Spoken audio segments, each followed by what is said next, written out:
Eu não estava aqui porque eu estava em Israel e alguns de vocês que acompanham minhas redes sociais viram as minhas postagens e na verdade essa minha viagem para Israel foi algo que foi bem sobrenatural. E eu digo a verdade quando eu digo que eu fui sem muita expectativa. Na verdade, quando eu cheguei lá em Israel, na verdade, deixa eu contar como eu fui parar em Israel. Há 3 meses atrás eu recebi um telefonema e essa pessoa falou assim: cara, você ganhou uma viagem para Israel. Eu falei: como assim? Você ganhou uma viagem para Israel? Mas eu falei: como assim? O que está acontecendo? Ele falou assim: você ganhou assim, uma viagem totalmente paga para você em Israel. Eu falei: tá bom, então o que eu tenho que pagar para ter parte dessa viagem? Porque sempre tem alguma coisa aí, sempre tem uma troca. O que eu tenho que pagar? Ou o que eu tenho que fazer para ter essa viagem? Ele falou: você não precisa fazer nada, só precisa só ir. Eu falei: o que está acontecendo? Ele falou assim: cara, você ganhou a passagem, você ganhou a hospedagem nos hotéis que a gente vai ficar lá, você ganhou toda a alimentação, todos os passeios, está tudo pago, você não precisa trazer nada, na verdade você não precisa nem trazer nenhum dólar, só traz teu passaporte, senão você não entra. E eu falei: tá, então ele falou assim: ó, só aparece no aeroporto, vai estar lá, tua passagem está aqui, estou te mandando por e-mail. E eu fiquei extremamente chocado, porque não é todo dia que isso acontece, se bem que poderia começar a acontecer mais vezes. Quem gostaria de receber um presente desse? Tá bom, então receba agora em nome de Jesus. Amém. Você recebeu, se não recebeu, não tem problema, você paga. Enfim, eu ganhei e eu apareci no aeroporto e estava lá, a passagem estava me esperando, eu fui. Só que antes de eu embarcar para o voo para Israel, eu comecei a entrar em contato com as pessoas, a gente começou a trocar e-mails. Tinha um grupo que estava indo, e são grupos de 30 pastores, eu era um dos 30 pastores que ganhamos essa viagem. Todos os pastores são pastores jovens, e eles falaram para nós que, isso aqui é uma viagem que nós estamos dando para esses pastores que nós selecionamos, e na verdade é um ministério lá de Nova York que estava organizando isso e doando essas viagens. Esse ministério chamado Eagles Wings, lá de Nova York, eles já estão há 20 anos trabalhando com Israel, e o trabalho deles é de trazer um diálogo e fazer uma ponte entre o povo cristão e os judeus, mostrando de ambos os lados que nós temos muito mais em comum do que diferente. E na verdade eu nunca parei, eu fiquei até um pouco envergonhado que eu nunca parei para pensar nisso, mas se você for parar para pensar, o teu Salvador, ele é judeu. Não sei se você sabia disso. O teu Salvador, ele é judeu. Na verdade, metade da tua Bíblia, o César falou sobre 66 livros, que a Bíblia é feita de 66 livros, na verdade 2 testamentos. O Antigo Testamento é a Bíblia dos judeus, e o Antigo Testamento é mais que a metade da Bíblia. E aquela outra parte que é menos que a metade da Bíblia, que nos faz diferenciarmos deles, o Novo Testamento. Os 4 evangelhos foram escritos num cenário de um judeu vivendo seu ministério dentro de Israel, e as outras epístolas que foram escritas para os não-judeus foram escritas por judeus. Paulo era judeu. Então se você começa a pensar, eu falei: cara, como que eu nunca pensei nisso antes? Será que existe algum valor eu conhecer a cultura da qual a Bíblia foi escrita? Eu acho que sim. E uma das coisas que eu comecei a pensar foi, sabe, nos primeiros 3 dias que nós estávamos lá, na verdade, antes de nós chegarmos lá, eu comecei a ver que no grupo de e-mails eles estavam falando sobre alcançar a juventude dos Estados Unidos com a consciência de que nós temos que orar pela paz de Jerusalém e que nós temos que começar a construir essa ponte com Israel. E quando eu comecei a ver os e-mails, o teor dos e-mails, eu comecei a ter um pensamento: eu acho que isso aqui é só para americano. E daí eu senti, eu tenho que falar para eles que eu não sou americano, porque eles estão me dando uma viagem. Eu falei: não sei se você percebeu, mas eu não sou americano.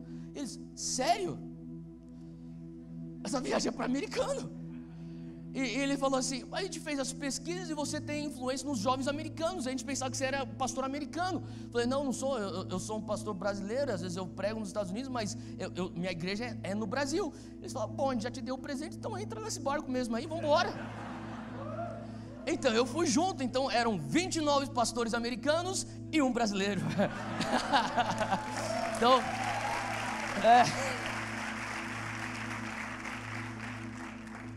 todo lugar que nós íamos, eles apresentavam, aqui é um grupo de pastores americanos e um pastor brasileiro. E a gente pôde ter momentos a gente conheceu diversas autoridades naquele lugar e, enfim, foi uma viagem não foi uma típica viagem para Israel que nós tanto escutamos falar de caravanas de igreja. Não foi, eu pensava que seria, mas foi completamente diferente. E Deus sabe o que estava fazendo. E uma das coisas que aconteceu enquanto eu estava lá, nos primeiros 3 dias, a gente começou a entender. Eu cheguei ao nosso voo, parava nos Estados Unidos, dos Estados Unidos ia para Tel Aviv. Quando chegou nos Estados Unidos, eu conheci todo o grupo dos pastores. Eu vi todos eles são jovens, alguns a gente já se conhecia. 2 deles já pregaram aqui na nossa igreja, o Josh Finley e o Sean Smith, e vão estar voltando esse ano também para estar ministrando aqui com a gente. Mas eles eram os únicos 2 desse grupo de 30 pastores que eu conhecia. E eu comecei a conhecer outros pastores e eu comecei a entender, sabe, para todos nós era a primeira vez que nós estávamos indo para Israel. Nenhum de nós tínhamos ido antes para Israel, era uma experiência completamente nova para nós. Quando chegamos em Israel, a gente começou a experimentar os primeiros 2 dias lá, e de repente nós nos pegávamos perguntando, por que a gente nunca pensou em vir aqui antes? Então eu ficava pensando, Deus, como que eu vou esperar os meus 36 anos de idade para chegar aqui em Israel?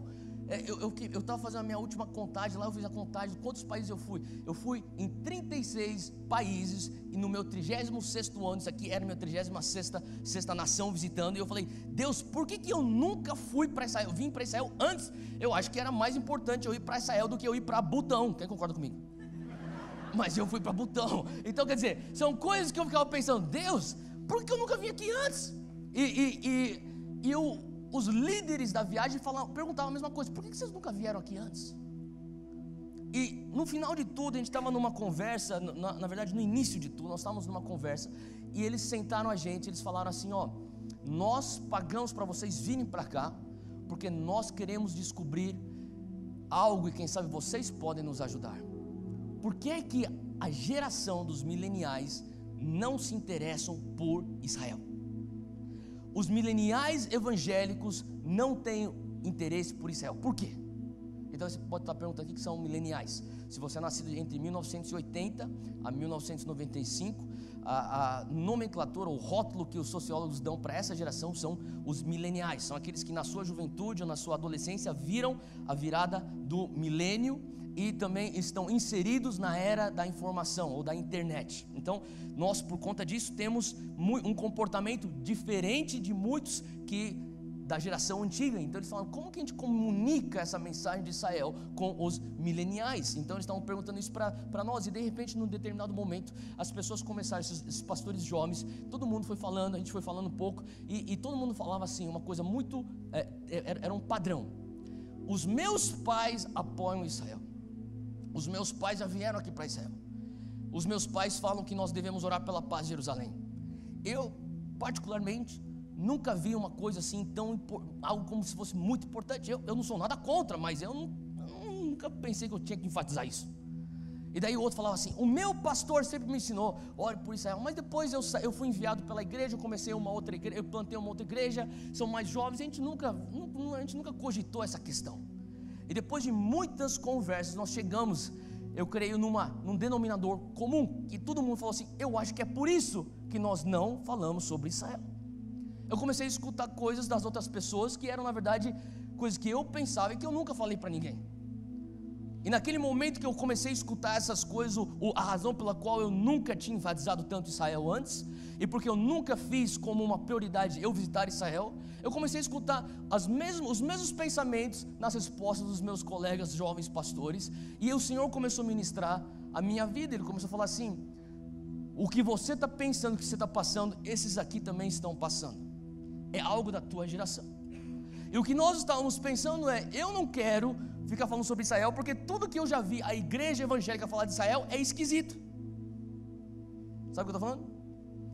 Aquele cara que puxa o chofar no meio do louvor, começa a soprar aquele negócio num tom completamente diferente do tom que a banda está tocando. Você fala assim, meu, sério que você tem que fazer isso bem na minha orelha? Um cara chegou e falou assim, na minha igreja tem um cara que se veste que nem Moisés. O cara ama Israel, ele aparece lá com um cajado, até com as roupas, tem até a barba. Ele falou assim, ele tem a barba comprida antes da moda da barba. E ele esperava a música terminar, sabe, entre as músicas. Ele falava assim, agora é a minha hora de brilhar. Ele falava assim, eis que diz o Senhor, e levantava o cajado dele. E daí o pessoal do apoio, abaixa aí, cara, você está distraindo o pessoal.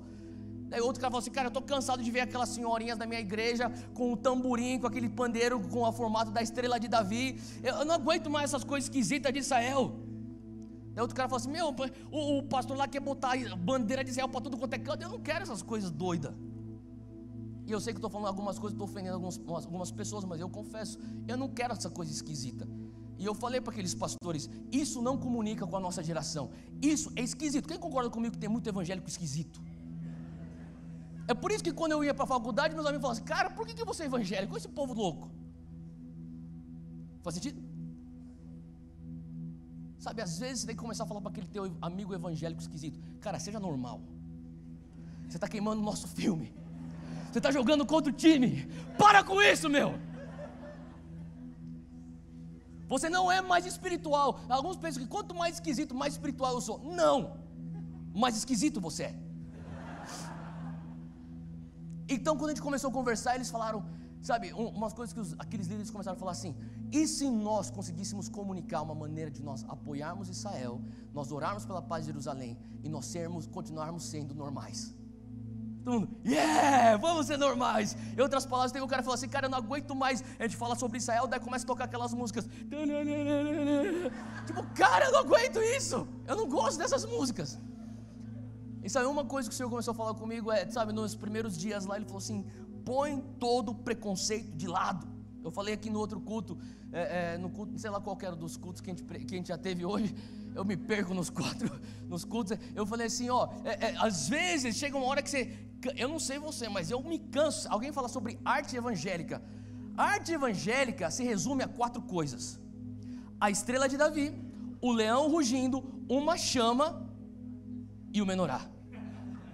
Fora isso, não é arte evangélica. Tipo, sério mesmo que nós que viemos do Criador do universo só temos criatividade para fazer arte com esses 4 ícones? Está muito quieto hoje. Faz sentido o que eu estou falando?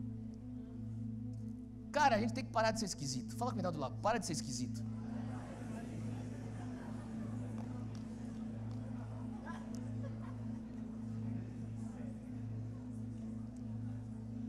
Outro dia eu estava falando com um jovem, ele falou assim, pastor, tudo bem eu fazer uma tatuagem? Eu falei, cara, isso aí você tem que ver com o Espírito Santo. Ele falou, mas qual que é a tua política contra a tatuagem? Eu falei, você não vai me pôr contra a parede para depois você fazer o que você quer fazer, ou não fazer o que você quer fazer, e depois jogar nas minhas costas aquilo que você tem que ter responsabilidade para saber.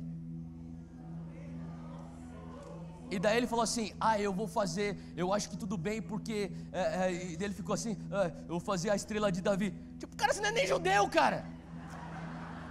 Para com essa palhaçada, velho.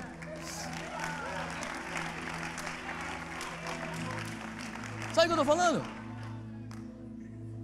Tipo, como se Deus falasse assim, eu não gosto de tatuagem, mas Deus, eu vou fazer a estrela de Davi. Então tá bom. Tipo,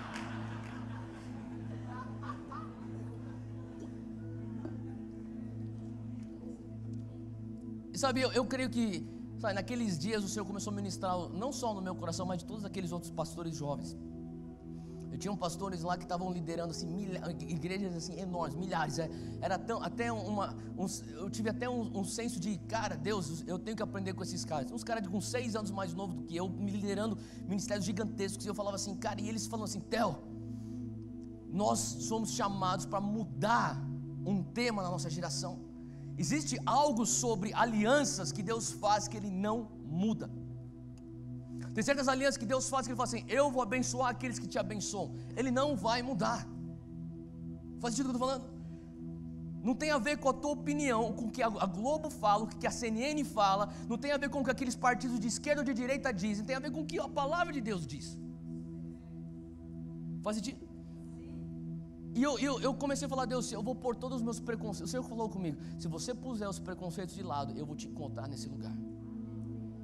Sabe, eu falo para você, quem me conhece há muito tempo sabe, tem povo aí que os caras começam a falar, ministério profético no Brasil, meu Deus, é coisa doida. E eu falo assim, não, a gente não vai ter essas coisas loucas para cá, por favor, a gente não. Então, maioria, sabe, eu não sabia disso, mas os ministérios messiânicos, eu não sei os dados do Brasil, mas eles não se chamam igrejas, eles se chamam de congregações.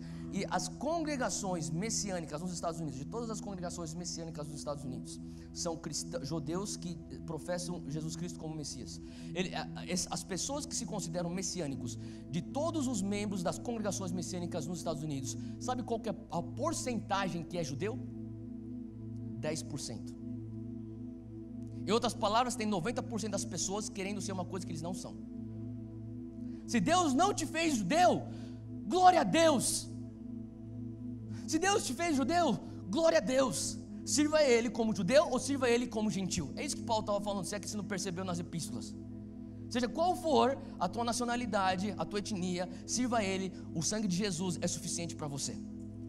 Sabe, e eu creio que o Senhor está falando assim, você não precisa ser judeu para apoiar Israel. O Senhor começou a trazer isso. Você não precisa deixar de ser um milenial para apoiar Israel. Você não precisa deixar de ser normal para apoiar Israel. Você pode continuar apoiando Israel e orando pela paz de Jerusalém, porque é uma ordenança minha para você. E eu vou derramar as bênçãos sobre você, se você clamar e se você apoiar e ficar junto com o povo que eu escolhi aqui na terra. Faz sentido? E quando você começa a ler Romanos, eu comecei a ler Romanos com uma outra ótica depois dessa minha ida para Israel, e Hebreus com uma outra ótica, mas eu não vou entrar nisso, mas eu quero continuar falando um pouco sobre isso, porque tem um testemunho que eu compartilhei nos últimos 4 cultos, e eu sinto que eu preciso compartilhar nesse último culto aqui. Eu sinto que Deus vai fazer algo nos nossos corações com esse testemunho. Quantos entendem que o testemunho de Cristo é o espírito da profecia? Então, quando nós falamos sobre testemunhos, nós não estamos apenas trazendo um relatório que vai te entreter ou vai fazer você no final de tudo falar glória a Deus. É mais do que isso, é o espírito da profecia que está dentro do testemunho daquilo que Cristo já fez. A palavra testemunho no hebraico, ela literalmente significa fazer de novo. Então, quando alguém estava num julgamento e eles tinham que fazer uma encenação para que uma sentença fosse proferida acerca dessa situação de conflito, um julgamento, no julgamento eles tinham que encenar. Então a pessoa que encenava, fazia a simulação novamente para o juiz poder assistir o ato e dar a palavra, a sentença final, era a mesma palavra de testemunho. Em outras palavras, é o fazer de novo, é o relatar de novo, é a repetição. E quando nós contamos testemunhos, quando nós dividimos testemunhos daquilo que Deus faz, quando nós fazemos de novo, é você falando, Deus faz de novo na minha vida. Faz sentido? Tem componentes de criação que Deus criou para aquela pessoa, pode voltar a criar novamente, só que na tua vida. Então, quando nós falamos sobre testemunhos, Deus começa a liberar algo. Eu lembro, talvez no nosso 4º dia, nós estávamos no Mar da Galileia, nós estávamos reunidos, os 30 pastores, e nós tomávamos café da manhã, todo mundo junto. E no café da manhã, os nossos guias e os pastores, 2 pastores estavam liderando a viagem, eles falavam com a gente, e eles explicavam qual que é o trajeto hoje, o que é que nós vamos estar fazendo hoje, né, nessa viagem, para o dia. E nós tínhamos 2 guias que eram judeus ortodoxos, eles são guias assim extraordinários. A gente discutia a Bíblia com esses caras deram uma aula, todos os dias eles davam aula de Bíblia para nós pastores. Todos os pastores estavam, a gente ficava falando entre nós, a gente se sente tão burro perto desses caras, esses caras nem são crentes, e esses caras ensinavam a gente a Bíblia. Tinha um dos guias que conhecia o Novo Testamento melhor do que nós mesmos. E ele começava a andar e falava assim, ó, aqui é o que estava escrito lá em Mateus 5:23, ele pregou aqui, ó, lembra lá em Lucas 11:9, tipo, não lembra nada, então, aconteceu bem aqui, e ele falava assim, ele andava e falava, citando as referências, e o cara conhecia tanto a Bíblia, eu sei de uma coisa, eu voltei falando para mim, eu tenho que estudar mais a Bíblia. Se alguma coisa, muita coisa aconteceu, mas se alguma coisa aconteceu em mim, um amor pela palavra. E o que aconteceu aquele dia de manhã, nós estávamos sentados lá, e um dos guias, esse guia é demais, esse cara, o nome dele é Aviar, e o Aviar, ele é um guia que ele também trabalha, ele é um soldado, ele é um militar, ele na verdade todo mundo lá é militar praticamente, mas o Aviar, ele eu diria, forças especiais, como se fosse a tropa de elite da elite. Então, quando o primeiro-ministro tem algumas reuniões, ele faz parte de um pelotão que vai para fazer a segurança, e eles se posicionam como atirador de elite, snipers, e ficam nas redondezas guardando o primeiro-ministro na reunião dele. Então, quando ele não está fazendo esse tipo de coisa, ele está fazendo guia turístico. Você pode pensar, mas por que um cara desse patamar vai fazer um guia turístico? Porque esse cara não é o teu típico guia. Até nisso Deus nos abençoou. Ele viu o nosso grupo, ele ficou tão feliz, falou assim, cara, que legal, jovens. Ele falou assim, às vezes eu fico cansado de ter que guiar velhos, só que, cara, vocês aguentam, eu posso acelerar o ritmo. Ele falou assim, mês passado eu estava com um casal bem jovem também, talvez vocês conhecem eles, Justin Timberlake e Jessica Biel. O quê? Ele falou assim, eu era guia deles e tal. Ele falou assim, mês retrasado eu estava com a família Spielberg. Então é esse nível de guia. Então esse cara, a gente ficava perguntando, e aí, viado, você já matou alguém? Conta pra gente, cara. Matou. Ele nunca falou, nunca confessou. Mas enfim, e ele chegou e falou assim, hoje a gente vai pro Jordão. A gente falou, pô, que legal. Ele falou assim, se vocês quiserem ser rebatizados aqui, os pastores falaram, a gente pode rebatizar vocês. E o aviado falou assim, só que tem uma coisa, vocês podem escolher aonde vocês querem ir pro Jordão. Tem uma região que é onde todo mundo é propício para turistas. Então você vai lá, tem um roupão que você pega, assim, tem um vestiário, tudo bonitinho. Tudo, tem foto de todos os pastores famosos que já foram batizados no Jordão lá. É tipo uma coisa toda bem para turista. Ele falou assim, a gente pode ir lá, né, nesse lugar, específico lugar, nessa região. O Jordão ele é largo, o Jordão ele tem uma água muito bonita, limpa. Ou se vocês quiserem, a gente pode te levar para o lugar onde Jesus foi batizado, mas é bem feio, não é nada turístico, e é na verdade um lugar com uma água muito lameada e bem fria. Onde vocês querem ir? Todo mundo, pra lama, a gente quer ir pra lama. Tá bom, então a gente vai pra lama. Então ele falou assim, o ponto bom de a gente ir pra lama, ele falou assim, bom, então traz tua toalha, traz tudo, porque lá não tem nada dessas coisas. Ele falou assim, o ponto bom de a gente ir pra lama é porque lá nunca tem turista, porque lá é feio pra caramba. Então a gente vai conseguir ser batizado rápido, e a gente sai, entra no ônibus, a gente vai para a nossa próxima parada, porque a gente já está atrasado. Então a gente entrou, a gente estava para entrar nesse ônibus, a gente estava terminando de tomar café, e quando ele começou a falar sobre o batismo, a gente começou já a se dividir, são alguns pastores que iam batizar, e cada um foi pegando as pessoas que eles iam batizar para ir rápido, e de repente eu olho, tem um cara na minha frente, e esse cara está chorando. E eu comecei a falar assim, por quê? Eu falei assim, cara, nós vamos ser rebatizados no Jordão. Agora, para eu continuar essa história, eu vou ter que voltar um pouco lá para trás, em abril de 2016. E eu sei que eu compartilhei sobre isso já, e algumas pessoas já compartilharam. Em abril de 2016, um grupo de umas 30 pessoas aqui da nossa igreja, nós fomos para Los Angeles para um evento chamado Azusa Now. Vocês lembram disso? Era um momento onde nós tínhamos um dia inteiro que nós estávamos comemorando 110 anos do avivamento da rua Azusa, que foi o início do mover pentecostal que varreu o globo. Na verdade, denominações pentecostais bem conhecidas como a Assembleia de Deus, a Igreja de Deus, a Igreja de Cristo em Deus, são denominações que todas começaram desse avivamento lá na rua Azusa, 1906, lá no centro de Los Angeles, através de um senhor negro cego, que foi Charles Seymour, que foi o precursor desse avivamento. E Charles Seymour começou uma reunião de oração, o fogo de Deus desceu, impactou a nação inteira. E a gente foi lá para comemorar 110 anos desse avivamento e clamar por um próximo avivamento. Nós estávamos lá em Los Angeles ano passado. E eu lembro que o estádio de futebol americano completamente lotado, debaixo de chuva, a galera em jejum, em oração. O evento inteiro durou mais ou menos 14 horas. E eu lembro que um evento assim, onde todo mundo clamando. Talvez o único momento que as pessoas ficaram quietas foi quando o Shawn Bolz, que já ministrou aqui na nossa conferência, o profeta Shawn Bolz já ministrou na conferência Voz de Sião. Ele foi ministrar lá e ele pegou o microfone e em um determinado momento ele começou a entregar palavras de conhecimento. Você todo mundo aqui conhece o Shawn Bolz, né? Então ele começou a entregar aquelas palavras de conhecimento daquele jeito que ele faz. E as pessoas ficavam quietas porque eles queriam saber se ele estava acertando, porque era meio bizarro, muitas pessoas não conheciam ele lá. Então eles falavam, como assim? Ele falava o nome das pessoas. Falou assim, isso aqui é o teu RG, ele falava o número. E todo mundo ficava quieto e de repente lá na arquibancada você escutava um cara, sou eu! Aí todo mundo, yeah! E a galera torcia.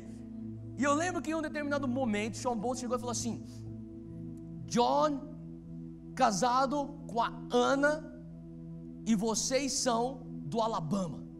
Todo mundo quieto.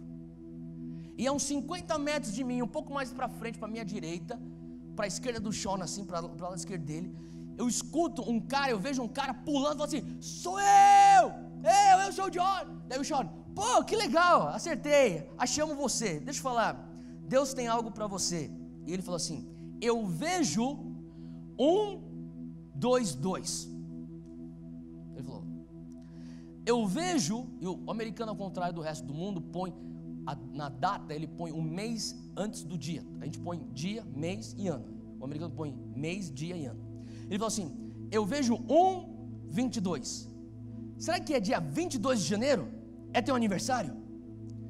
Daí o cara falou assim, não. Aí todo mundo, porque o Sean Bolton nunca erra. Daí o Sean Bolton falou assim, tá, é o aniversário do teu casamento? Não. Ele errou 2 vezes, isso nunca acontece. Daí o Sean Bolton, na sua calma, ele fez assim. E eu não sei o que acontece, mas quando ele faz assim, ele recebe alguma coisa, entendeu? Um download. Daí ele olha e fala assim, 122 Buckhorn Drive, Hamilton, Alabama. Daí o cara, meu Deus do céu! O que é? A tua casa? É teu endereço? Não, é o endereço da nossa igreja. Nós lideramos uma igreja nesse endereço. Daí todo mundo, que igreja que é? The Ramp, que se chama The Ramp, que é um ministério muito conhecido nos Estados Unidos inteiro, porque eles têm um ministério de adolescentes que é referência. Então o estádio inteiro, quando descobriu que era o endereço do The Ramp, todo mundo, começaram a torcer. E daí ele falou assim, o que vai acontecer é o seguinte, isso aqui é a palavra de profética, a palavra é para vocês, é a seguinte, Deus vai começar a fazer uma transição lá no The Ramp. Ele começou a falar assim, Deus vai trazer isso, é uma temporada nova. Ele começou a profetizar sobre aquilo. Até aí eu estou pensando, caramba, véio, o cara acertou o endereço. Deus mostrou para ele o endereço. E daí o Sean terminou a profecia dele. Ele falou assim, mas dia 22 de janeiro não significa nada para você? E eu estou pensando, Sean, você já acertou já o endereço, cara. Desencana disso, sai por cima, fecha esse negócio aí, vai pro próximo. Mas o Sean não, ele bateu o pé e falou, não, dia 22 de janeiro não significa nada. E ele, não, cara, que eu saiba nada, Daí o Sean falou assim, então Deus vai fazer alguma coisa que vai marcar a tua vida e teu ministério no dia 22 de janeiro. E eu estou pensando, caramba, então o cara deu uma, sabe aquele jogo de cintura? E terminou por aí e foi para a próxima palavra. Agora pega e corre 8 meses para frente, na verdade 9 meses para frente, estou lá no Mar da Galileia, nesse kibutz, a gente hospedado, 30 pastores, o cara falando, a gente vai ser batizado no Jordão. E daí esse cara começa a chorar, e o nome dele é Samuel.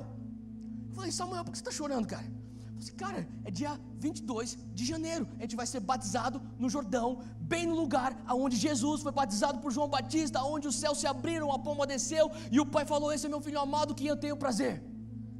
Eu falei, cara, é demais. Eu até me senti um pouco mal, porque eu não estava nem chorando. Você já sentiu assim? Tipo, o cara está sendo muito mais tocado pelo Espírito, você se sente um pouco não tão santo. Tipo, cara, eu falei, glória a Deus, amém, E daí esse cara está chorando, eu falei, e aí, meu? Ele falou assim, não, você não vai entender. Eu falei, o que foi? Cara, eu recebi uma palavra profética que alguma coisa aconteceu, eu acho que é hoje. Eu falei, como assim? Eu falei assim, tem um negócio chamado Azuzanal, não sei se você já ouviu falar. Eu falei, já? Então, tem um cara chamado Sean Bolton, eu falei, cara, é o meu amigo, velho. Então, ele profetizou para mim lá no Azuzanal, na frente de um estádio inteiro. Eu falei, eu tava lá, cara.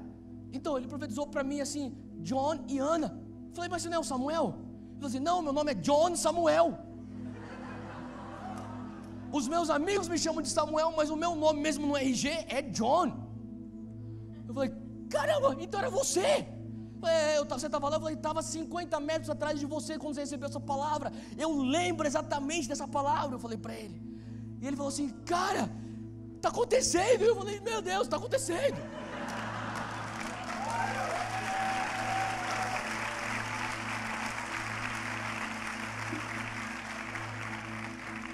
Daí o nosso guia começou a falar assim, vamos todo mundo rápido, a gente está atrasado, entra no ônibus. A gente entrou no ônibus, a gente começou indo. E ele pega, no ônibus tem aquele microfone, né, que sai nos alto-falantes do ônibus.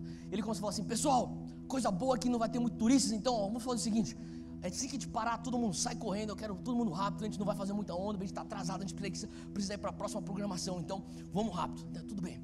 Daí ele falou assim, então todo mundo sabe para quem vai quem vai batizar quem? E eu já tinha falado com um pastor lá que estava liderando.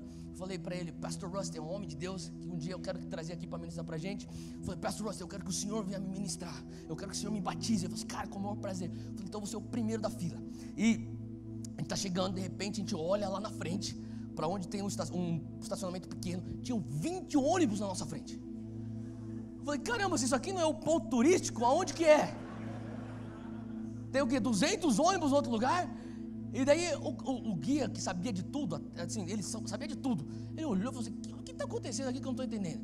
Ele parou o ônibus perto. Daí quando a gente começou a chegar perto, a gente começou a ver as pessoas saindo do ônibus. Eram pessoas que estavam tudo vestidas de uma roupa preta, parece um vestido. Tinha um calor, estava um sol. Esse pessoal tudo com roupa preta e uma cruz. Ele olhou e falou assim: essa aí deve ser a Igreja Católica Ortodoxa da Armênia. E daí eu falei: tudo bem. E daí ele saiu, foi conversar com esse povo, falou assim: o que está acontecendo aí? E ele conversou com um dos líderes daquela igreja, e ele voltou para dentro do ônibus, pegou o microfone e falou assim: esse cara aí não é nem cristão, ele nem acredita que Jesus é o Messias. Ele falou assim: pessoal, vocês não vão acreditar, cara, isso aqui é demais, isso aqui é um milagre. É um judeu ortodoxo falando isso. Eu disse: o que está acontecendo aí, Aviar? Ele falou assim: hoje é o dia da Epifania. A gente teve essa mesma reação. Eu olhei pro cara, um cara que era pastor lá na Califórnia. E aí, cara, sabe o que é isso, né? Ele falou: vocês não são pastores evangélicos? Somos. Vocês não sabem o que é dia da Epifania? Daí, acho que a gente faltou essa aula no seminário, sei lá. E ele começou a falar assim: cara, a igreja, ele começou a dar aula de história de igreja pra gente. Ele falou assim: a igreja mais antiga, que tem registro das igrejas, a igreja que tem o registro mais antigo é a Igreja Católica Cristã. A igreja cristã é a Igreja Católica da Armênia, porque Tadeu e Bartolomeu, logo depois da ascensão de Cristo, foram para a direção da Armênia para pregar o evangelho de Jesus Cristo, converteram pessoas e fundaram essa igreja. E desde a época, logo depois da ascensão de Cristo, eles comemoram todos os anos o dia da Epifania.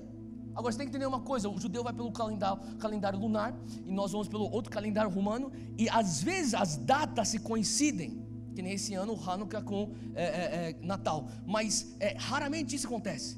Então é mais ou menos naquela região, mas nem sempre coincide. Mas todas as vezes, todos os dias do calendário que eles seguem, quando cai no dia da Epifania, eles vão para comemorar no Jordão. Agora, o dia da Epifania é o dia que eles têm os registros, que é exatamente o dia que Jesus foi batizado por João Batista naquele lugar no Jordão.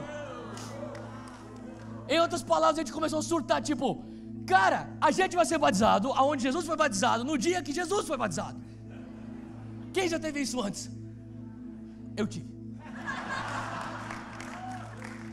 Então, é por isso que vocês não estão tão empolgados quanto eu estava. Mas todo mundo no ônibus, a gente estava tipo: meu Deus do céu. Teve um cara lá, um pastor americano, só que ele é coreano. Ele começou a orar. Ele estava tendo tipo a própria Holy Ghost Party dele sozinho lá no fundo do ônibus. E cara, a gente estava tipo: meu Deus, isso está acontecendo. E o judeu lá, ele estava mais feliz do que a gente estava. Ele nem acredita em Jesus. Ele falou assim: cara, Jesus foi batizado, cara. Ele falou assim: é um milagre. Eu falei: é um milagre. E tipo, a gente falou: certeza que esse cara não é crente? Não. E a gente saiu correndo, a gente foi pro Jordão. Quando a gente chegou no Jordão, o Senhor começou. Cara, a presença de Deus lá era algo assim que é difícil de descrever. Mas naquele lugar a gente começou a chegar lá. Tinha mais ou menos umas 1000 e poucas pessoas dessa igreja ortodoxa da Armênia.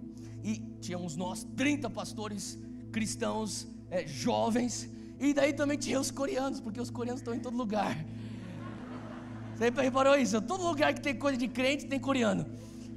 E os coreanos estavam lá numa caravana deles. E a gente chegou lá, obviamente nós éramos os mais altos, os faziam mais barulhos. E daí a gente chegou lá, a gente estava dando muito barulho, estava orando. Aí a gente se reuniu lá nas margens do Jordão, a gente começou a orar. E daí eles começaram: quem vai ser o primeiro? Eu falei: eu vou ser o primeiro. A gente entrou na água e daí a gente começou a gritar porque estava muito gelado. Mas de repente estava gritando porque era muita presença de Deus. Eu fui batizado, eu saí das águas comemorando. De repente outros foram batizados, os 30 foram batizados.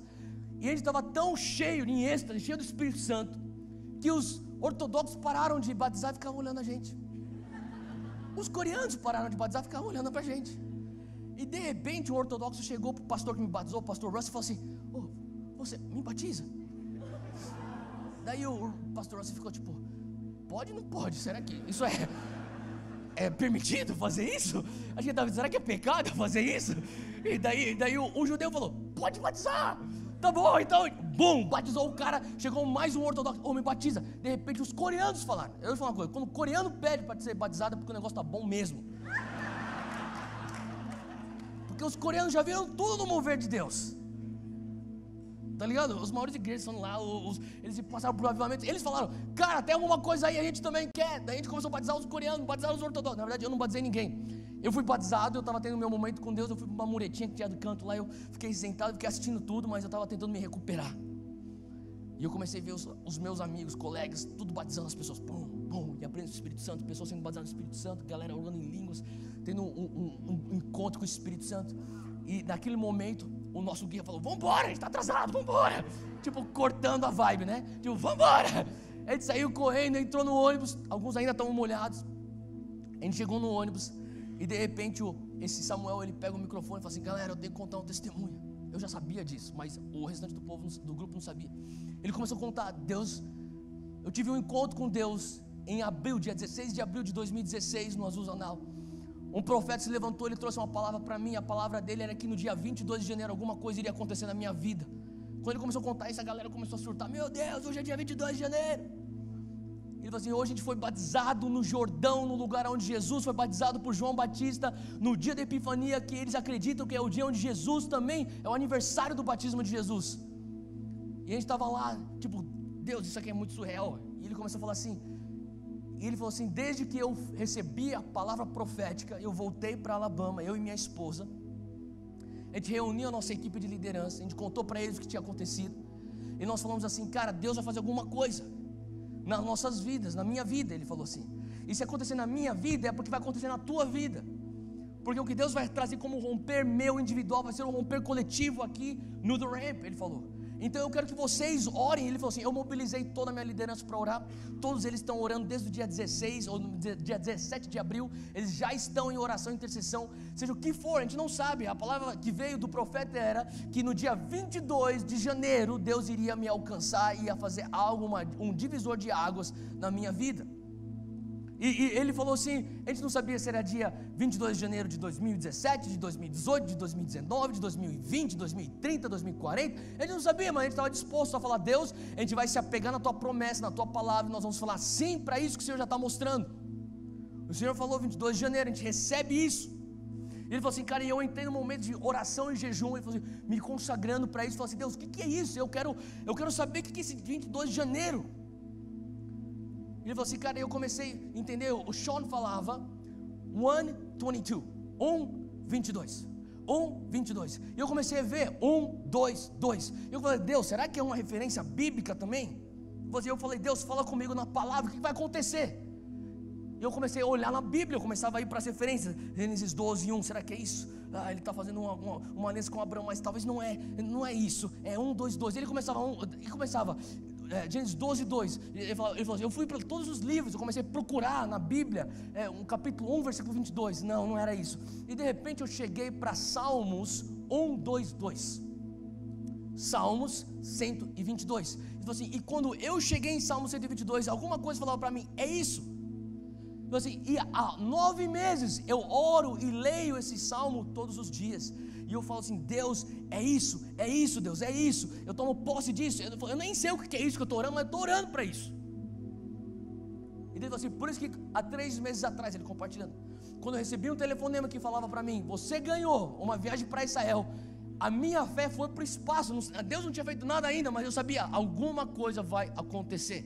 Agora, abre comigo em Salmos 122, a gente vai ler esses salmos juntos, e talvez vai ser, a gente vai ler e deixar o Espírito Santo, depois dar espaço para o Espírito Santo falar conosco. A palavra de Deus diz, alegrei-me quando me disseram, você achou aí? Salmo 122, alegrei-me quando me disseram, vamos à casa do Senhor. Para rapidinho. O que está acontecendo aqui? A gente está no ônibus, eu esqueci de falar esse detalhe. Nós estávamos no ônibus, ele está atrasado para a nossa próxima programação. A nossa próxima programação pela primeira vez, para todos nós, 30 pastores, nós estamos saindo da região da Galileia, dentro de um ônibus, subindo uma serra, indo para Jerusalém pela primeira vez na nossa vida. Olha só o que está escrito aqui nesse salmo. Ele diz aqui no versículo 2: pararam os nossos pés junto às tuas portas, ó Jerusalém. Jerusalém que estás construída como cidade compacta, para onde sobem as tribos do Senhor, como convém a Israel, para renderem graças ao nome do Senhor. Lá estão os tronos de justiça, os tronos da casa de Davi. Orai pela paz de Jerusalém. Sejam prósperos os que te amam. Reine paz dentro de teus muros e prosperidade nos teus palácios. Por amor dos meus irmãos e amigos, eu peço, haja paz em ti.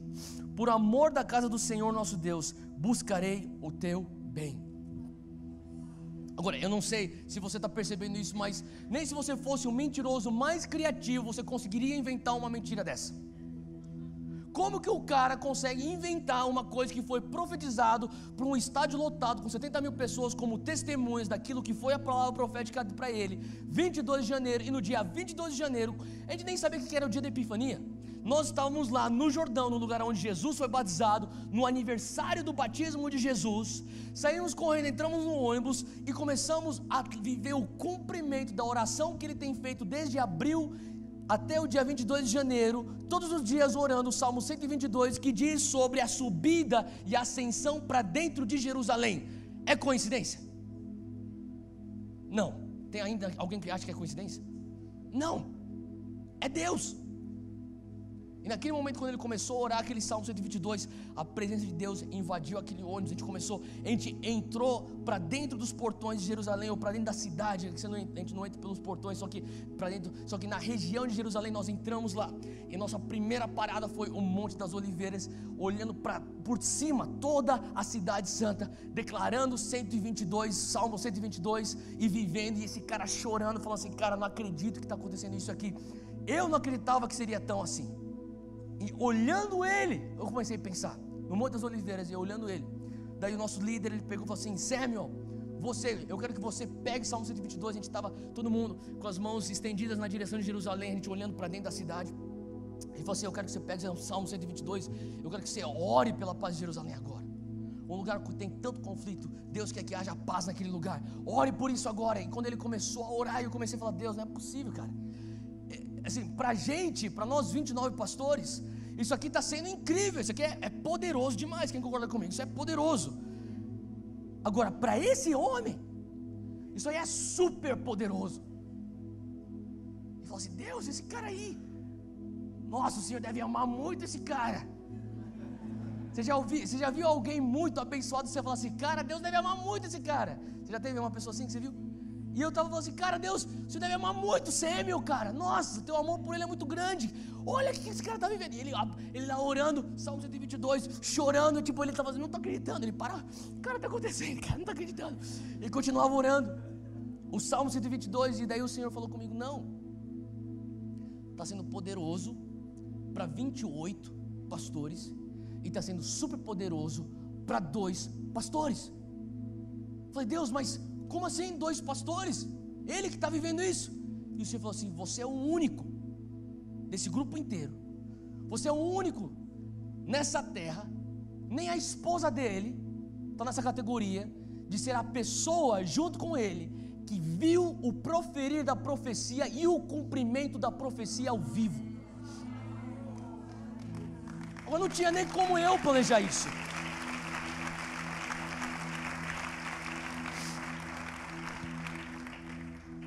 E eu estava lá olhando aquilo, eu falei assim: Deus, mas então por que isso está acontecendo?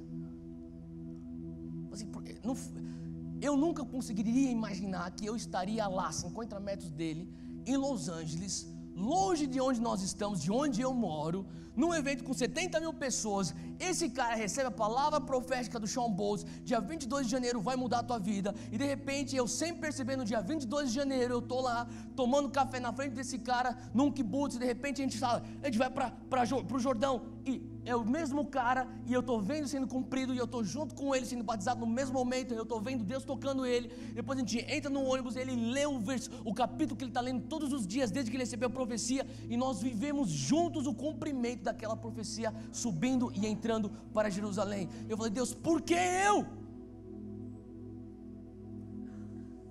E o Senhor começou a falar comigo: você está vendo a mecânica do mover profético. Sabe, eu comecei a enxergar, é como se eu tivesse, Deus falasse assim para mim: ou você está com a cadeira cativa, na primeira fileira de um espetáculo que eu estou proporcionando para você. Você está vendo todo esse espetáculo aqui na tua frente. Eu te levei para o episódio de Los Angeles no dia 16 de abril, e eu te trouxe aqui para Jerusalém no dia 22 de janeiro, para você ver o cumprimento daquilo que eu comecei lá. Sem você perceber, eu vim te conduzindo até aqui. Falei: Deus, por quê? Eu acho porque Deus me ama. É bom você saber que Deus te ama. Não te faz ser uma pessoa arrogante você estar seguro no amor do teu pai. Um filho que tem um pai saudável, um relacionamento saudável com o pai dele, não é uma pessoa arrogante, é uma pessoa segura e saudável. Amém? E o outro ponto é porque Deus começou a falar para mim: eu quero que, sabe, eu falei: Deus, o Samuel no ônibus liberou um negócio para todos nós 29 pastores. Até aquele momento eu estava pensando: cara, Deus trouxe esse cara aqui para dar um gatilho em uma coisa que destravou em todos nós. E o Senhor começou a falar assim: não, na verdade ele destravou uma coisa em 29 pastores, que 29 pastores vão voltar para destravar coisas em 29 igrejas, ministérios e congregações. Faz sentido? Então eu falei: Deus, o que o Senhor está fazendo aqui? O Senhor começou a falar para mim: sabe, muitas pessoas reduzem o mover profético, a palavra profética, apenas previsão do futuro. Profecia não é só a previsão do que Deus vai fazer. Sabe qual que é o problema se você enxerga a profecia só como previsão do futuro? É porque te põe numa posição indiferente, apática, que não é uma posição de capacitação ou de empoderamento. Você está simplesmente uma vítima do que será, será. Quando você enxerga a palavra profética como previsão do futuro, você está falando assim: ó, é o seguinte, Deus falou isso, o profeta está falando, vamos ver se é verdade. Eu estou cansado de ver crentes com essa atitude. Quando o mover profético acontece, eles falam assim: vamos ver se esse cara aí é profeta mesmo, vamos ver. Aí, não aconteceu, profeta daí, ó, todo mundo, sai desse negócio aqui, é tudo uma farsa, vamos embora. Sabe, o Senhor começou a falar para mim: você tem que entender o que eu estou te mostrando, a mecânica do mover profético, porque nós temos que começar a mudar uma cultura em relação ao mover profético. Eu sou convicto, depois daquilo que eu vi lá em Jerusalém no dia 22 de janeiro, eu sou convicto que tem palavras proféticas que vieram do coração de Deus, mas pessoas tomaram uma posição apática e indiferente àquilo. Elas não entenderam que a palavra profética era um convite para eles engajarem numa coparticipação, para gerar aquela semente, até que ela entrasse na sua capacidade, o seu potencial pleno e a manifestação física daquilo. Então as pessoas tomam uma posição de sentar no sofá e ficar: vamos ver se isso vai acontecer. E Deus fala assim: eu não vou cumprir isso aí se você não quer participar junto comigo. Faz sentido? E o que eu vi foi um rapaz que ele falou assim: cara, você talvez acertou o endereço da minha igreja. E você acertou a palavra profética sobre a minha igreja. Agora esse 22 de janeiro, cara, é de Deus, eu vou fazer alguma coisa a respeito disso. Eu não sei se eu teria a mesma atitude que ele. Foi isso que o Espírito Santo começou a me convencer lá no Monte das Oliveiras. Enquanto ele está orando e cumprindo a palavra profética de Deus na vida dele, o Senhor falou assim: será que você falaria: ó Deus, eu estou feliz que pelo menos o Senhor sabe o meu endereço. Eu estou feliz que pelo menos eu tenho uma palavra profética acerca da minha igreja. Deus, foi demais, vai acontecer, glória a Deus, vamos embora, pega a esposa, vamos embora, vamos para Labão, vai acontecer. Não, esse cara não fez isso. Ele catou e falou assim: cara, eu estou feliz que ele acertou. O Senhor mostrou para ele o endereço da nossa igreja. Eu estou feliz que ele trouxe uma palavra profética para a nossa igreja. Deus vai fazer isso. E eu digo sim, amém, eu me alinho com essa palavra profética. Mas esse negócio do dia 22 de janeiro, se o profeta falou, cara, eu não sei, mas eu vou pegar esse negócio aqui, eu vou lutar com esse negócio.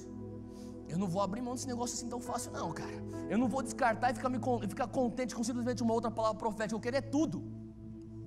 Me dá esse 22 de janeiro. E o que ele fez? Ele chega e ele fala assim para a liderança: todo mundo, a gente vai orar.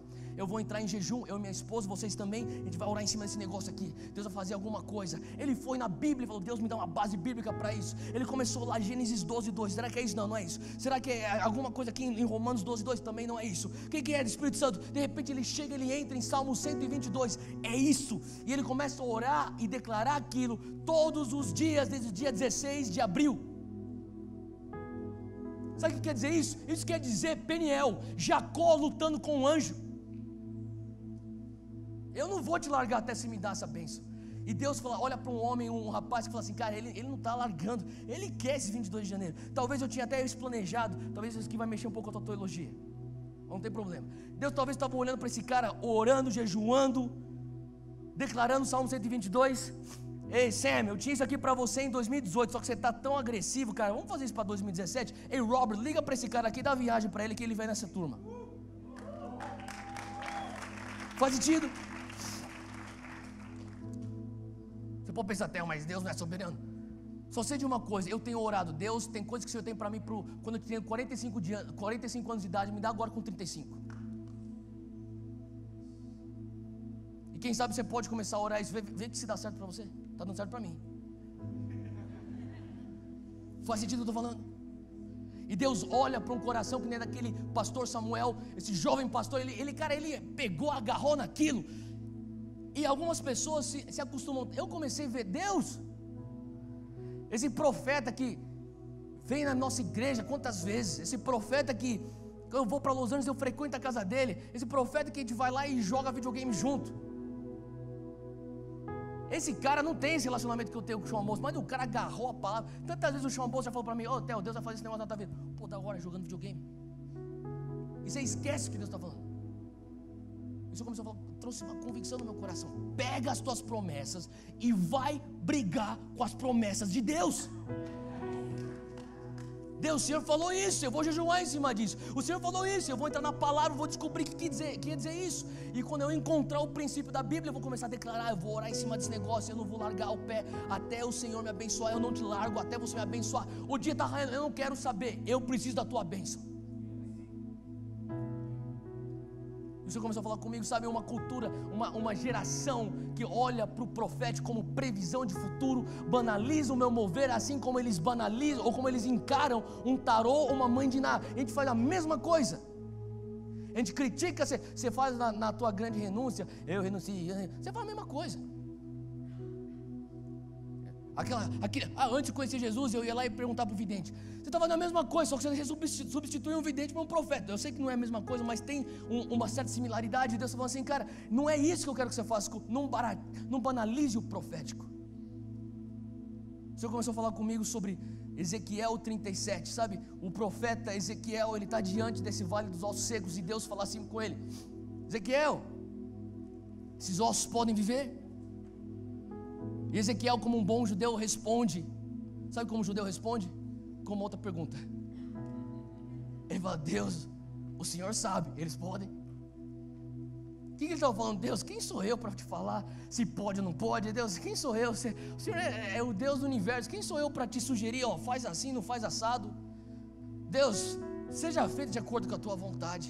Qual que é a minha parte? É brigar com isso? É orar em cima disso? É jejuar em cima disso? É agarrar isso e falar: eu não largo até o Senhor cumprir isso? Se essa é a minha parte, eu faço. Deus, o que eu tenho que fazer? Eu estava orando e o Senhor começou a falar comigo: 2017 é um ano onde o funil fica mais estreito. Então, Deus, o que quer dizer isso? O funil fica mais estreito. É como se eu tivesse uma visão, na verdade não é uma visão aberta, eu tive como se fosse uma coisa que eu imaginei, e eu falei: isso aí que Deus está me mostrando. Eu vi um funil, e o funil, como você pode ver, ele é mais aberto em cima e ele se estreita embaixo. O Senhor começou a falar comigo: de um lado do funil são os meus propósitos para você, do outro lado do funil são as minhas profecias para você. Em 2016, a diferença entre um lado com o outro era grande. Em 2017 a diferença está muito mais próxima. Então o que você está começando a ver é um acelerar do profético se cumprindo. Faz sentido o que eu estou falando? E o que o Senhor começou a falar, só que ele deixou muito claro para mim, falou assim: Theo, você precisa coparticipar comigo em gerar aquilo que eu já tenho profetizado. É como se você falasse: pai, o Senhor falou, você não vai fazer? O Senhor falou. Meu filho ainda não fala, mas eu estava com um pastor, eu estava compartilhando isso com ele. Ele falou assim: cara, isso me lembra meu filho. O meu filho, ele lembra das coisas que eu falei lá atrás. Pai, você falou que a gente ia para o McDonald's. Pai, você falou que a gente ia para o McDonald's. A gente não vai para o McDonald's. Eu falei isso quando que eu falei isso? 2 meses atrás. Você falou que a gente ia para o McDonald's. Até agora a gente não foi para o McDonald's. Às vezes você tem que ser esse filho. Pai, mas o Senhor falou, o Senhor falou, o Senhor falou. Que a gente não venha ser um filho que o pai fala assim: ah, mas ele já esqueceu, nem vou fazer isso. Ele já esqueceu, deixa quieto. Mas quando tem aquele que fala: eu não vou largar não. O Senhor falou, o Senhor falou. O pai fala assim: tá bom, vai, vamos fazer isso. Faz sentido? O que eu senti é o Senhor está falando assim: ó, tem palavras proféticas, você está perguntando: Deus, quando que isso aqui vai cumprir? O Senhor está perguntando: o que você está fazendo a respeito disso? Cara, eu falei: Deus, por que o Senhor está querendo mostrar essa mecânica do profético? E o Senhor falou assim comigo: é porque eu quero que você passe a lutar pelas tuas palavras proféticas, e que você ensine uma geração a lutar pelas suas palavras proféticas, que você venha a ser uma geração de Israel.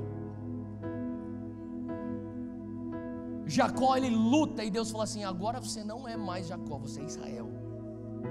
O teu andar é diferente. Ele toca no quadril de Jacó, ele fala assim: ó, as pessoas podem pensar que você é maluco, só que uma coisa você não vai negar: nunca o teu andar vai ser diferente.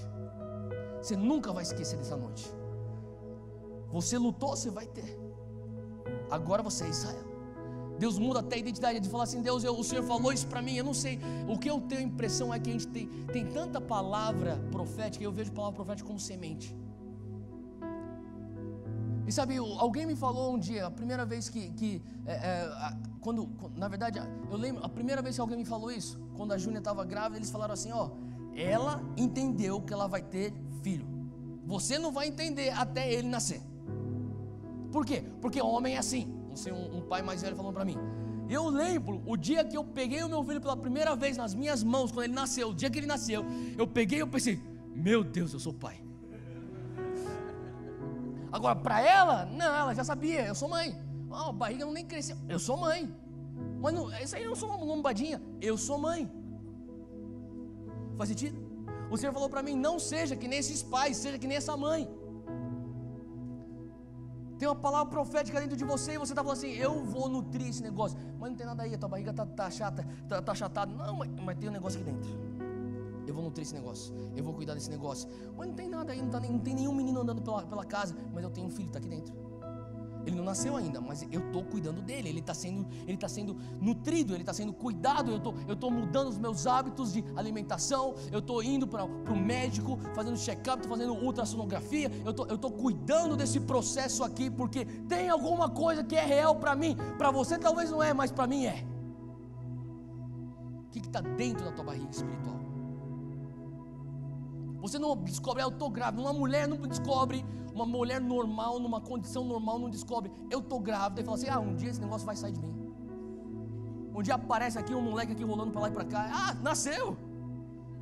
Não, você pensaria ser uma mulher louca. Só que nós agimos assim como profético. O Senhor falou, vamos ver se vai acontecer. Se não acontecer é porque o cara não é profeta. Não é porque você é desleixado. Porque você não jejua, porque você não ora, porque você não procura a base bíblica, porque você não bate o pé, porque você não luta com o anjo, porque você não tem apreço pela bênção, porque você não tem apreço pelas profecias. E daí agora é culpa do profeta? Faz sentido? E o Senhor está falando assim: vem participar comigo, vem gerar isso comigo. E o Senhor falou assim: é por isso que você está vendo a mecânica da profecia, porque você viu aquele rapaz no dia que ele recebeu, e você está vendo esse rapaz no dia que ele está vivendo o cumprimento, e você está escutando da boca dele o que ele fez desde o dia 16 de abril até o dia 22 de janeiro, para você entender: é assim que eu opero no profético. A minha profecia não é previsão de futuro apenas, existe poder de criação na palavra. Ele criou o mundo com a palavra. Quando Deus fala a palavra, sabe o que eu comecei a entender? Que quando o Sean Boltz falou 22 de janeiro alguma coisa vai acontecer, quem sabe nem iria acontecer, mas porque o profeta falou, e ele abraçou, e ele cuidou da semente, aconteceu. O poder do profético é de criação, não é só de previsão. Previsão é a ponta do iceberg. E quando você tem um apreço pelo profético, você fala assim: Deus, seja feito de acordo com a tua vontade. E Ele vem e te pergunta, porque Ele quer te cutucar. Você acha que esses ossos podem viver? Deus, o Senhor sabe. A mídia está falando que não pode viver, mas o Senhor sabe. A faculdade falou para você que não pode, o Senhor sabe. A tua família está falando que não vai viver, o Senhor sabe. O médico está falando que não vai viver, o Senhor sabe. O banco fala que não vai viver, o Senhor sabe. O que é a promessa de Deus na tua vida? Chega um momento que Deus está falando assim: ó, chega desse assistencialismo, que eu te dou um negócio e ficar aí sentado só querendo receber. Qual que é a minha parte nesse negócio? Sabe, o Senhor nos ama, nos honra, Ele nos tem em autoestima a tal ponto que Ele fala: você pode participar comigo na criação do teu destino.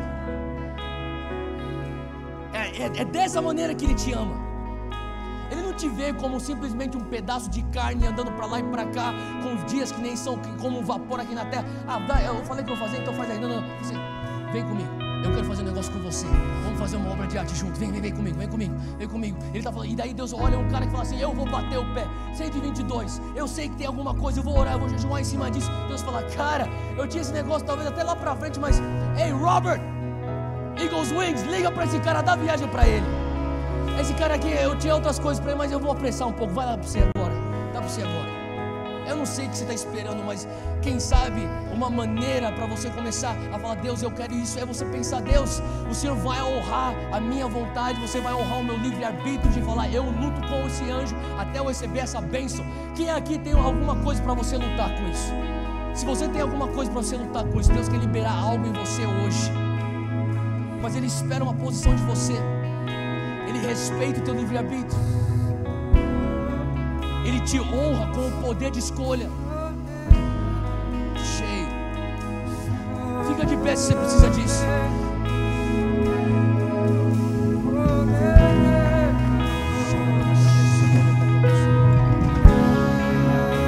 Feche teus olhos, começa a adorar o Senhor. Pega as suas mãos, começa a adorar o Senhor. Deixa Ele começar a operar em você.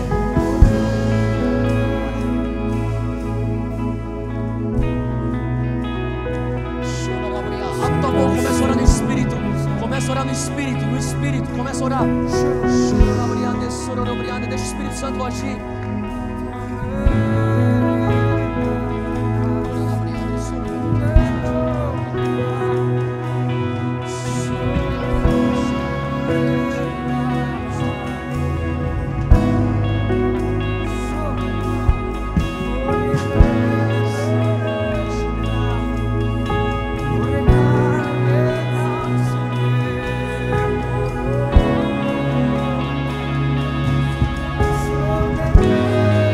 Deus está reavivando sonhos hoje à noite.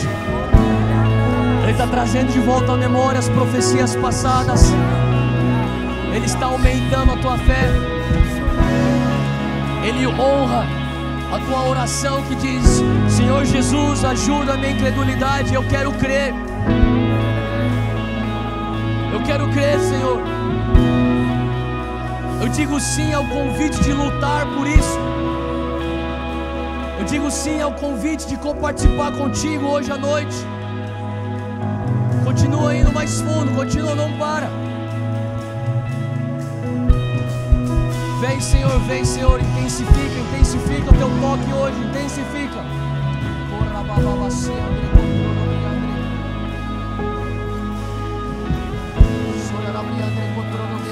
O Senhor pergunta hoje: será que esses ossos podem viver? Diga para Ele: Pai, o Senhor sabe. Pessoas têm opiniões, eu tenho uma opinião, mas o que vale é o que o Senhor sabe. O que vale hoje à noite é aquilo que o Senhor diz ao meu respeito. Eu me alinho com aquilo que o Senhor diz ao meu respeito.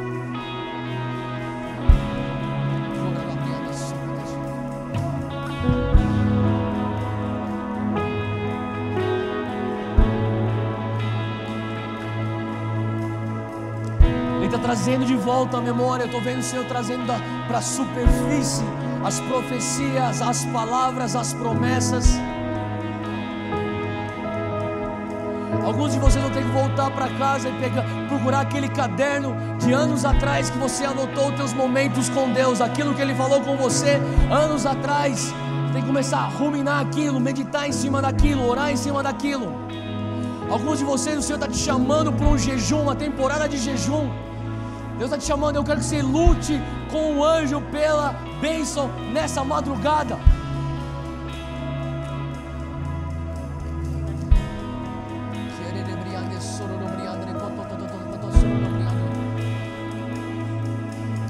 Vem, Senhor Deus, agora em nome de Jesus eu peço, Espírito Santo, nos toca hoje,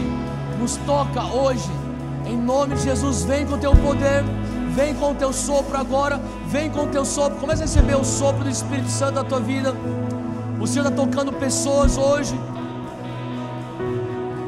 Se você está sentindo, eu sinto de Deus, se você está sentindo fisicamente, Deus está tocando alguns, se você está sentindo um calor, tremor, eletricidade, se está sentindo algo no teu físico, é um sinal que Deus está te dando. Sai de onde você está aqui, vem aqui para frente. Eu quero orar com você antes de nós continuarmos. Eu sei que Deus vai liberar algo. Se você está sentindo algo físico, eu sei que a gente toma por fé, e isso é muito bom, mas eu quero falar, eu sinto uma direção específica para algo físico. Se você está sentindo o fogo de Deus queimando em você, um calor, um tremor, eletricidade, vem para frente onde você está agora. Pedir ajuda para o pessoal do apoio para recolher as cadeiras. Eu quero pedir ajuda para os líderes. Comece já a impor as mãos, comece a declarar o sopro do Espírito Santo sobre essas pessoas que estão vindo aqui na frente. Hoje o Senhor está soprando sobre os vales dos ossos secos. Talvez os ossos secos para alguns hoje são as profecias que ficaram abandonadas lá atrás e secaram. Mas o Senhor fala, ainda está no vale, ainda existe esperança. Só peça pelo meu sopro. Deus, o Senhor sabe. Deus, o Senhor sabe. Chorarabacata sererebriande cotosorobriandre.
Você que é líder, começa a ministrar as pessoas ao teu redor.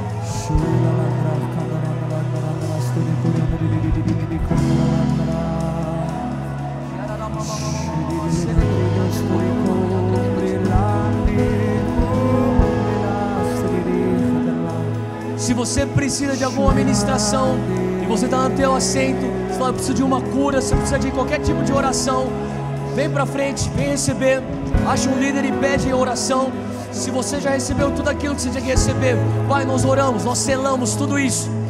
Nós dizemos sim a uma semana onde nós lutaremos pelas tuas promessas. Nós dizemos sim a uma semana onde o Senhor vai soprar sobre o vale dos ossos secos. Em nome de Jesus. Vá na bênção do Senhor. O culto está encerrado. A gente vai continuar adorando, orando, ministrando. Se você precisar ir, Deus te abençoe. Se você quer receber uma oração, vem para frente e acha alguém para orar para você. Deus abençoe.